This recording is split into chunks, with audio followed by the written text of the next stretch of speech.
क्या आप जानते हैं सबसे बड़ी असफलता क्या है? यह हार जाना नहीं, बल्कि यह मान लेना है कि अब मेरे लिए कुछ नहीं हो सकता। आज हम जिस व्यक्ति की कहानी जानेंगे, उसने न केवल 100 से अपना सफर शुरू किया, बल्कि 40 की उम्र के बाद अपनी किस्मत पलटी। मिलिए कॉलोनेल सैंडर्स से। हम बात कर रहे हैं हारलैंड डेविड सैंडर्स की, जिन्हें दुनिया आज केएफसी के कॉलोनेल सैंडर्स के नाम से जानती है। लेकिन यह नाम और पहचान उन्हें तोहफे में नहीं मिली। उनकी जिंदगी असफलता और निराशा से भरी थी। 5 साल की उम्र में पिता का साया उठ गया, उन्हें पढ़ाई छोड़नी पड़ी, और एक 7 साल के बच्चे के रूप में उन्हें अपने छोटे भाई बहनों के लिए खाना बनाना सीखना पड़ा। उनकी जिंदगी की पहली पारी में उन्होंने एक से बढ़कर एक 10 से ज्यादा नौकरियां बदलीं। किसान, रेलमार्ग फायरमैन, सैनिक, वकील, जो कुछ ही दिनों में बंद हो गई। यहां तक कि उन्होंने नाव चलाने का काम भी किया। हर बार किसी न किसी वजह से उन्हें निकाल दिया गया या उन्होंने खुद काम छोड़ दिया। हारलैंड सैंडर्स के पास हुनर था, लेकिन किस्मत नहीं थी। जब वह 40 साल के हुए तो उन्हें केंटकी में एक छोटा सा गैस स्टेशन चलाने का मौका मिला। यहां उन्होंने सोचा कि वह सिर्फ तेल नहीं, बल्कि अपने हाथ का बना फ्राइड चिकन भी बेचेंगे।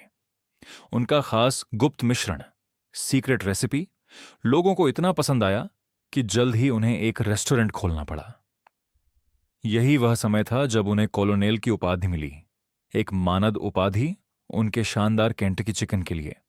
जिंदगी पटरी पर आ चुकी थी, लेकिन भाग्य को यह मंजूर नहीं था। साल 1950 के दशक में उनके रेस्टोरेंट के पास से नया इंटरस्टेट हाईवे बनने वाला था। इसका मतलब था कि अब उनके पास से कोई ग्राहक नहीं गुजरेगा। जो सपना उन्होंने इतनी मुश्किल से 15 साल तक पाला था, वह एक झटके में खत्म हो। कॉलोनेल सैंडर्स अब 65 साल के हो चुके थे। उनके पास सिर्फ $105, करीब $8,700 का सोशल सिक्योरिटी चेक था। उनके पास कोई व्यापार नहीं बचा था। इस उम्र में अधिकतर लोग हार मान लेते हैं, आराम करना चाहते हैं, लेकिन सैंडर्स ने ऐसा नहीं किया। उन्होंने अपनी सफेद जैकेट पहनी, अपनी कार उठाई और फैसला किया कि वह अपने गुप्त चिकन रेसिपी को दूसरे रेस्टोरेंट को बेचेंगे। शर्त यह थी कि हर बिकने वाले चिकन पर उन्हें 5 सेंट की रॉयल्टी मिलेगी। वह अमेरिका भर में घूमते रहे। उन्होंने दरवाजे खटखटाए। हर रेस्टोरेंट मैनेजर ने उन्हें नहीं कहा। उन्होंने 100 दरवाजे खटखटाए, जवाब था नहीं। 500 दरवाजे खटखटाए, फिर भी नहीं। यह यात्रा बहुत मुश्किल थी। अनुमान बताते हैं कि 1009 बार उन्हें रेस्टोरेंट मालिकों से इनकार सुनना पड़ा, इससे पहले कि उन्हें अपना पहला हां मिला। इस उम्र में इतनी बार ठुकराए जाने के बाद कोई भी आदमी घर बैठ जाता, पर सैंडर्स का मानना था, मैं 1009 बार रिजेक्ट हुआ, लेकिन 1010वीं बार कोशिश करना बाकी था। वह जानते थे कि उनका चिकन खास है। उनका विश्वास उनकी सबसे बड़ी पूंजी थी। और फिर क्या हुआ, यह इतिहास है। 80 साल की उम्र तक कॉलोनेल सैंडर्स एक अंतर्राष्ट्रीय आइकन बन चुके थे। उन्होंने अपनी कंपनी को $2 मिलियन में बेच दिया और उनका नाम केएफसी के रूप में 150 से अधिक देशों में अमर हो गया।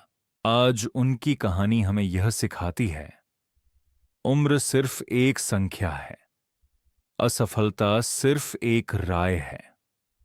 जब आपको लगे कि सब कुछ खत्म हो गया है, तो याद रखें, कॉलोनेल सैंडर्स ने 65 की उम्र में शून्य से शुरुआत की और दुनिया के सबसे बड़े रेस्टोरेंट चेन में से एक को जन्म दिया। अगर आप अपनी जिंदगी में हार मान चुके हैं, तो इस कहानी को एक लाइक करें और खुद को याद दिलाएं कि आपका समय अभी खत्म नहीं हुआ है। और ऐसे ही प्रेरणादायक कहानियां देखने के लिए तुरंत हमारे चैनल को सब्सक्राइब करें और घंटी को दबा दें। इस वीडियो को उस दोस्त के साथ शेयर करें जिसे आज एक नई शुरुआत की जरूरत है।